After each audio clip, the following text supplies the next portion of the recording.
क्या आपने कभी सोचा है कि दुनिया के सबसे अमीर और ताकतवर लोग, वो लोग जिनके पास खरबों की दौलत है, वो मौत को चकमा देने के लिए किस हद तक जा सकते हैं? अगर मैं आपसे कहूं कि जवानी और लंबी उम्र का कोई ऐसा खौफनाक राज है जिसकी कीमत पैसों से नहीं बल्कि किसी बेगुनाह की जिंदगी से चुकाई जाती है, तो क्या आप मेरी बात पर यकीन करेंगे? आज जो कहानी मैं आपको बताने जा रहा हूं, वो एक ऐसे आलीशान रिटायरमेंट होम का खौफनाक सच है जहां जाने के बाद कुछ लोग तो जवान होने लगते हैं, लेकिन कुछ नौजवान हमेशा के लिए गायब हो जाते हैं। जब मैंने ब्लैकवुड लग्जरी रिटायरमेंट कम्युनिटी में नाइट शिफ्ट की नौकरी शुरू की थी, तो मुझे लगा था कि मेरी किस्मत चमक गई है। सच कहूं तो इसे महज एक रिटायरमेंट होम कहना इसके साथ नाइंसाफी होगी। इसके लॉबी में इटालियन मार्बल बिछा था, एक ग्रैंड पियानो रखा था और छत पर इतना बड़ा और आलीशान झूमर टंगा था जिसकी कीमत शायद मेरी पूरी जिंदगी की कमाई से भी ज्यादा होगी। वहां एक प्राइवेट डाइनिंग हॉल था जहां 5 स्टार होटलों के शेफ खाना बनाते थे। शीशे की छत वाला एक खूबसूरत इंडोर गार्डन था और यहाँ तक कि निवासियों के लिए एक छोटा सा प्राइवेट थिएटर भी था। वहाँ रहने वाले ज्यादातर बुजुर्ग सिर्फ अमीर नहीं थे, वो अथाह दौलत के मालिक थे। कोई रिटायर्ड सीईओ था, कोई हेज फंड मैनेजर, तो कोई बड़ा राजनेता। ये वो लोग थे जिनके पास ब्लैकवुड में आने से पहले ही दुनिया भर में कई आलीशान बंगले मौजूद थे और यहाँ भी उनके कमरे कोई आम अपार्टमेंट नहीं बल्कि किसी पेंट हाउस जितने बड़े और शानदार थे। जब मुझे ये नौकरी मिली तो मैं बहुत खुश था। वहाँ की सैलरी बाकी रिटायरमेंट होम्स के मुकाबले लगभग दोगुनी थी और मुझे बताया गया था कि नाइट शिफ्ट बहुत ही शांत और आसान होती है। मेरा काम बस राउंड लगाना, कॉल बटन्स का जवाब देना और ज्यादातर निवासियों के सोते वक्त वहां नजर रखना था। मेरी ओरिएंटेशन भी बिल्कुल नॉर्मल थी, वही आम कागजी कार्रवाई, इमरजेंसी के नियम, दवाइयों के प्रोटोकॉल। लेकिन एक चीज थी जिसने मेरा ध्यान खींचा और वो था डायरेक्टर का प्रतिबंधित या रेस्ट्रिक्टेड फ्लोर्स के बारे में बताना। उसने बड़ी सख्ती से कहा था, इस बिल्डिंग के कुछ हिस्से, खास तौर पर 11वां फ्लोर, प्राइवेट मेडिकल प्रोग्राम्स के लिए रिजर्व हैं। नाइट शिफ्ट के किसी भी स्टाफ को किसी भी हालत में उन फ्लोर्स पर जाने की इजाजत नहीं है। जब एक स्टाफ मेंबर ने पूछा कि वहां ऊपर ऐसा क्या है, तो डायरेक्टर ने मुस्कुराते हुए जवाब दिया, लॉन्ग टर्म रेसिडेंट्स। लेकिन उसकी वो मुस्कान उसकी आंखों तक नहीं पहुंच रही थी। सच कहूं तो उस वक्त मैंने इस बात पर ज्यादा ध्यान नहीं दिया। मुझे लगा कि अमीर लोग अक्सर प्राइवेट केयर या कुछ खास एक्सपेरिमेंटल थेरेपीज के लिए पैसे देते होंगे। लेकिन पहले ही हफ्ते में एक और चीज ने मुझे अंदर तक हैरान कर दिया। यहाँ रहने वाले बुजुर्ग बहुत ज्यादा उम्र के थे। कई लोग 80 के पार थे और कुछ तो 90 से भी ऊपर। लेकिन पता नहीं कैसे वो अपनी उम्र से आधे दिखने वाले लोगों से भी ज्यादा सेहतमंद थे। मुझे याद है, मेरी पहली शिफ्ट के दौरान मैंने हेरोल्ड व्हिटमोर नाम के एक बुजुर्ग को उनके शानदार स्वीट तक जाने में मदद की थी। उनके मेडिकल चार्ट के हिसाब से उनकी उम्र 97 साल थी, लेकिन जब वो मेरे साथ चलने के लिए खड़े हुए तो उनके शरीर का संतुलन और उनकी ताकत किसी 50 साल के तंदुरुस्त आदमी जैसी थी। उनके हाथ बिल्कुल नहीं कांप रहे थे, उनके कदमों में कोई लड़खड़ाहट नहीं थी। वो बिल्कुल सीधे और आत्मविश्वास के साथ चल रहे थे। हॉलवे के बीच में वो अचानक रुके और मेरी तरफ देखा। उनकी वो नजर दोस्ताना नहीं थी, ऐसा लग रहा था जैसे वो मुझे ऊपर से नीचे तक तौल रहे हों। और फिर उनके चेहरे पर एक अजीब सी मुस्कान आ गई। उन्होंने बहुत ही धीमी आवाज में कहा, बहुत खूब, बहुत ही बढ़िया। मैंने हैरानी से पूछा कि उनका क्या मतलब है, लेकिन वो बस हल्की सी डरावनी हंसी हंसे और आगे बढ़ गए। मैंने सोच लिया कि वो भी बस कोई सनकी अरबपति होंगे। करीब 2 हफ्ते तक सब कुछ बिल्कुल नॉर्मल चलता रहा। नाइट शिफ्ट सच में बहुत शांत होती थी। ज्यादातर बुजुर्ग रात 10 बजे तक सो जाते थे और आधी रात के बाद हॉलवे बिल्कुल सूने हो जाते थे। सिर्फ कभी कभार कोई कॉल बटन बजता था या फिर वेंटिलेशन सिस्टम की धीमी सी आवाज गूंजती थी। रात के करीब 1 बजे हम अपना राउंड शुरू करते थे। मुझे पहले से लेकर 5वें फ्लोर तक की जिम्मेदारी मिली थी और मेरे साथी जैक को 6ठे से 10वें फ्लोर तक का काम सौंपा गया था। मैं 4थे फ्लोर पर अपना राउंड खत्म ही कर रहा था कि अचानक हॉलवे की लाइट्स झपकने लगी। मैंने चिढ़ते हुए आंखें घुमाईं और सोचा कि इसे मेंटेनेंस की डायरी में लिख दूंगा। तभी मुझे एक दरवाजे के चरमराकर खुलने की आवाज आई। वो रूम नंबर 408 था। मार्गरेट लव का कमरा, उम्र 88 साल, जिन्हें भूलने की हल्की सी बीमारी थी। वो दरवाजे पर खड़ी थीं।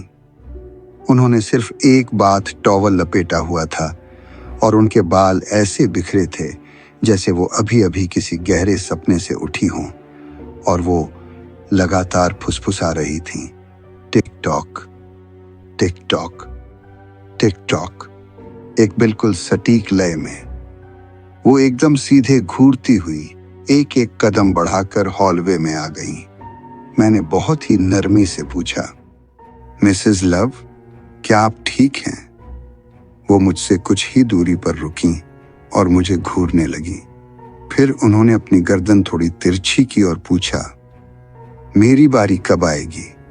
और फिर से फुसफुसाईं, टिक टॉक। मैंने एक झूठी मुस्कान अपने चेहरे पर लाई और बहुत ही प्यार से उनका हाथ पकड़कर कहा, चलिए, मैं आपको वापस आपके बिस्तर तक छोड़ देता हूं, ठीक है? लेकिन तभी उन्होंने मेरी कलाई को इतनी जोर से जकड़ लिया कि मुझे दर्द होने लगा। एक 88 साल की बुजुर्ग औरत में इतनी भयानक ताकत कैसे हो सकती थी?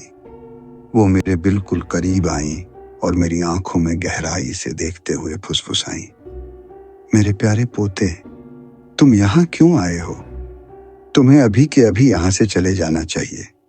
और फिर जितनी अचानक उन्होंने मुझे पकड़ा था, उतनी ही अचानक वो ढीली पड़ गईं।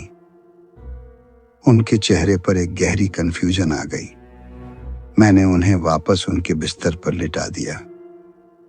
लेकिन जब मैं वापस हॉलवे में आया तो मेरे अंदर एक बहुत ही अजीब सी बेचैनी घर कर चुकी थी। उस मुलाकात में कुछ तो ऐसा था जो बिल्कुल भी नॉर्मल नहीं था। मैंने अभी उनका दरवाजा बंद ही किया था कि अचानक मेरे रेडियो से एक घबराई हुई आवाज आई, जल्दी से 8वें फ्लोर पर आओ, कोड डी। मैं दोहरा रहा हूं, कोड डी। ये जेक की खौफजदा आवाज थी। मेरा दिल जोर से धड़कने लगा। मैं पागलों की तरह एलिवेटर की तरफ भागा और बार बार बटन दबाने लगा। 8वें फ्लोर पर पहुंचते ही मैंने देखा कि जेक कारपेट पर बेसुध पड़े एक बुजुर्ग के पास घुटनों के बल बैठा था। वो आदमी सांस नहीं ले रहा था।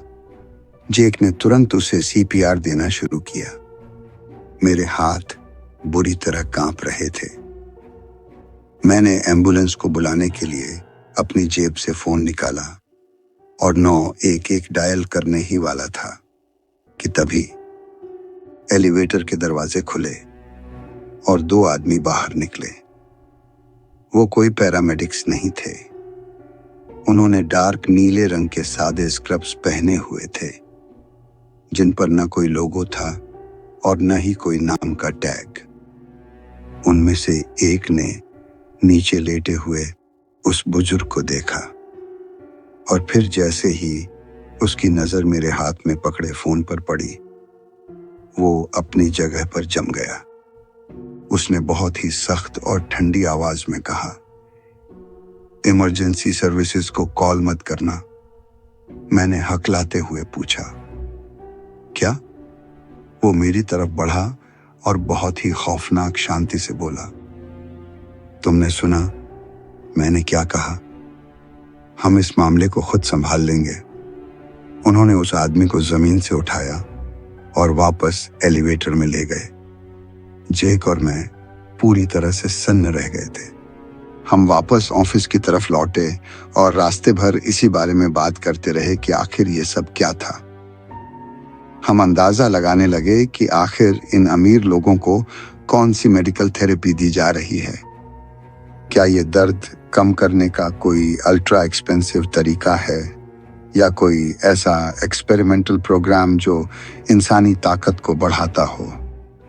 इन ख्यालों से ही हमारा दिमाग चकरा रहा था और पेट में अजीब सी ऐंठन हो रही थी।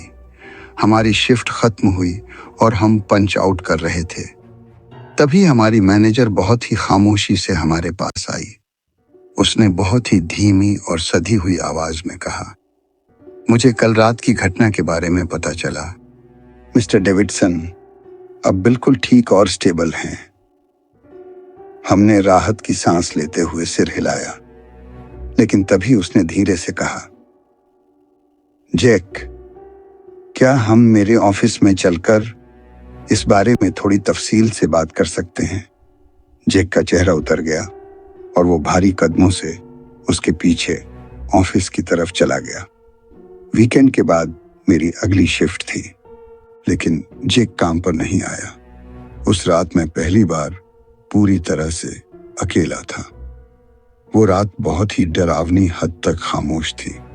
एक छोटी सी आहट भी मेरे रोंगटे खड़े कर रही थी। 10वें फ्लोर तक पहुंचते पहुंचते सब कुछ नॉर्मल था। मैं एलिवेटर की तरफ बढ़ रहा था कि अचानक उसके दरवाजे खुले। अंदर एक ऐसा बुजुर्ग खड़ा था जिसे मैंने पहले कभी इस बिल्डिंग में नहीं देखा था।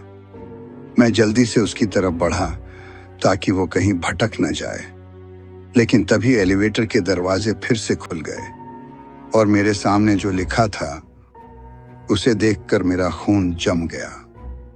फ्लोर 11, रेस्ट्रिक्टेड, यानी वो प्रतिबंधित मंजिल। मेरे हाथ एलिवेटर के बटन पर कांप रहे थे। मुझे याद था कि वहां जाना सख्त मना है, लेकिन फिर भी पता नहीं किस खौफनाक सम्मोहन में मैंने वो बटन दबा दिया। दरवाजे खुले। सामने एक बहुत ही लंबा और गहरा हॉलवे था जिसमें अजीब सी नीली लाइट्स चल रही थीं। हॉलवे के दोनों तरफ कई दरवाजे थे। मैंने हिम्मत करके एक दरवाजे के अंदर झांका।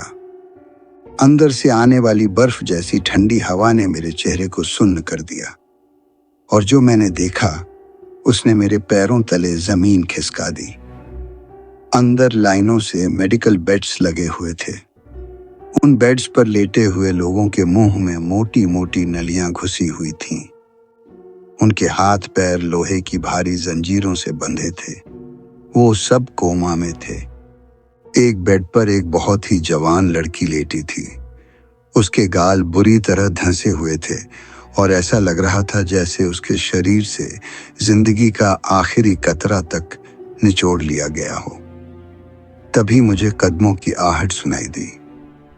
Cling, cling, cling.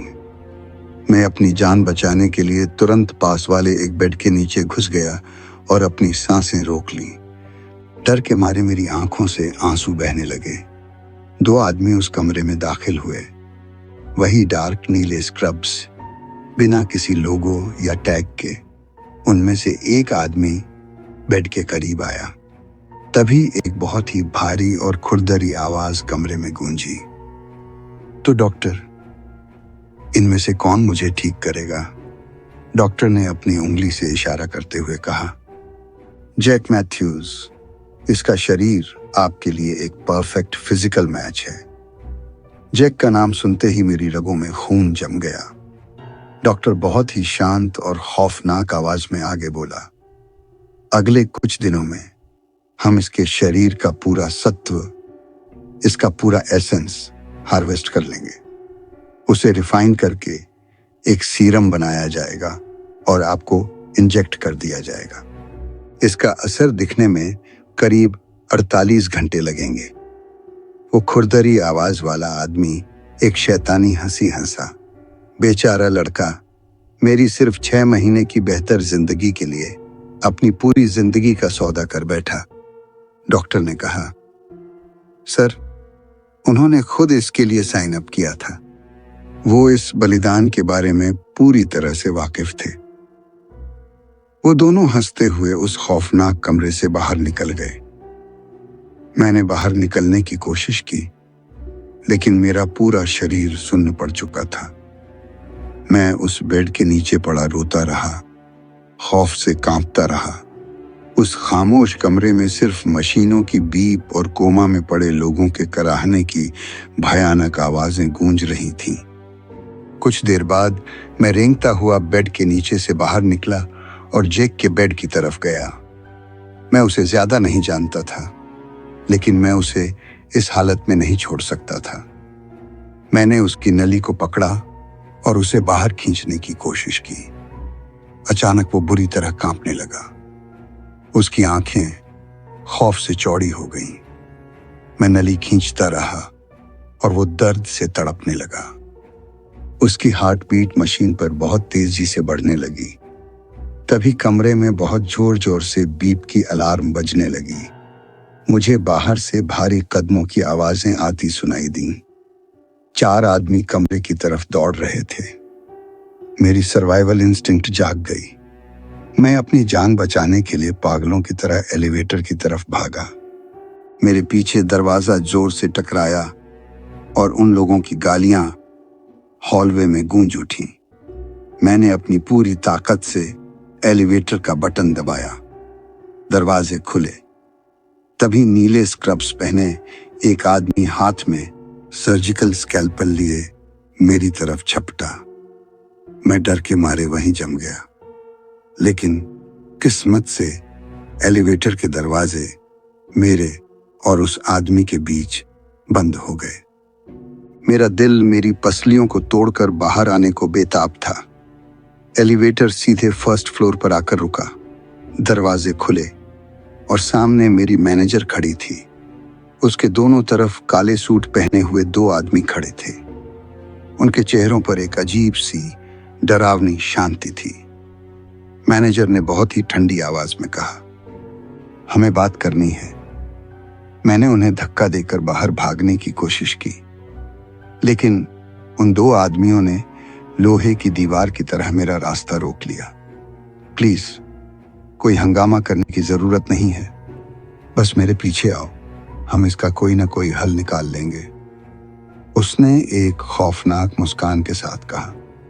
उसके ऑफिस में घुसते ही उसने दरवाजा लॉक कर दिया। उसने अपनी आवाज बहुत ही धीमी करते हुए कहा, तुम हमारे एक बहुत ही खास रेसिडेंट के लिए एक परफेक्ट मैच हो। हम इस पूरी प्रक्रिया को तुम्हारे लिए बहुत आसान बना सकते हैं। उसने डेस्क पर मेरी तरफ एक फाइल सरका दी। उसमें मेरे सारे मेडिकल चार्ट्स, वाइटल्स और तस्वीरें थीं। उसमें वो सब कुछ था जो ये साबित कर रहा था कि मेरा शरीर उनके लिए कितना बेहतरीन डोनर साबित होगा। उसने आगे कहा, हम तुम्हारे परिवार को इतना पैसा देंगे कि उन्होंने कभी सपने में भी नहीं सोचा होगा, और तुम्हें तो कोई दर्द भी महसूस नहीं होगा। मैंने खौफ और गुस्से से अपना सिर हिलाया। नहीं, मैं इसके लिए कभी राजी नहीं हूं, न पैसों के लिए न किसी और चीज के लिए। मैंने अपनी आंखों से देखा है कि तुम लोग उन बेगुनाह लोगों के साथ ऊपर क्या कर रहे हो। मैं ये सारी सच्चाई दुनिया के सामने लाऊंगा। उसकी आंखें सिकुड़ गईं और उसने फुसफुसाते हुए कहा, ओरिएंटेशन के दिन तुमने उस एनडीए डॉक्यूमेंट पर साइन किए थे। वो कागज हमें ऐसे हालात में तुम पर पूरा कंट्रोल देता है। तुम्हारे पास अब कोई चॉइस नहीं बची है। मैं झटके से खड़ा हुआ। मेरा दिल हथौड़े की तरह धड़क रहा था। मैंने उसे कोई जवाब नहीं दिया, और बिना पीछे मुड़े ऑफिस से बाहर निकल गया। इससे पहले कि मैं दरवाजा पार करता, उसने एक बहुत ही ठंडी और खौफनाक आवाज में कहा, याद रखना, अगली बार तुम्हें कोई ऑफर नहीं दिया जाएगा। मैं वहां से सीधा प्रेस और मीडिया के पास गया। मैंने हजारों ईमेल्स किए, पुलिस को कॉल्स किए, सोशल मीडिया पर सारी सच्चाई पोस्ट की, लेकिन कुछ नहीं हुआ। मेरा हर एक मैसेज डिलीट कर दिया गया, मेरी हर कॉल इग्नोर कर दी गई, मेरी सारी पोस्ट्स को हमेशा के लिए दफना दिया गया। ब्लैकवुड का कंट्रोल हर जगह था, बहुत ऊपर तक। मुझे पता था कि अगर मैं किसी तरह जिंदा भी बच गया तो ये खौफनाक सच्चाई कभी दुनिया के सामने नहीं आ पाएगी। ऊपर 11वें फ्लोर पर वो अमीर बूढ़े आज भी इंतजार कर रहे हैं, और मैं जानता हूं कि जेक के बाद कोई न कोई और बेगुनाह मेरी जगह जरूर लेगा।